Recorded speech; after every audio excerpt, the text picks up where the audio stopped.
Եկեղեցի եկող մարդիկը կբաժնվին 8 խումբի։ Առաջին խումբի մարդիկը կգոչվին հոգեհանգիստի հավատացյալներ, ասոնք իրենց մերելներուն համար եկեղեցի եկողներն են եւ ոչ թե իրենց համար մեռնող Քրիստոսի համար։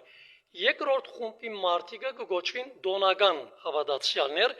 ասոնք դոներու արիտով եկեղեցի եկողներն են։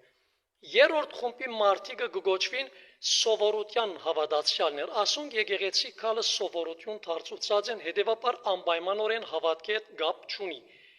Չորրորդ խումբի մարդիկը կգոչվին պատահականության հավատացյալներ, եթե ուզեն կան, եթե չեն ուզեր չեն կար։ Հինգերորդ խումբի մարդիկը կգոչվին իրենց հանգիստը պնդրող հավատացյալներ, այսինքն երբ փորձության հանդիպին եկեղեցի կան, գաղութեն փորձության պարադումին համար։ Վեցերորդ խումբի մարդիկը կգոչվին հանդիպումի մարդիկ, եկեղեցի կան ուրիշներուն հանդիպելու։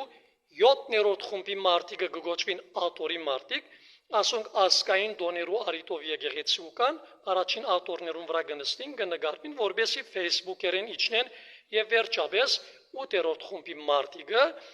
կգոչվին Քրիստոսի հավատացյալներ, ասոնք ճշմարիտ հավատացյալներն են, Քրիստոսը սիրող հավատացյալներն են։ Ձեզ կհրավիրեմ, որ դուք այս վերջին խումբին մաս կազմեք։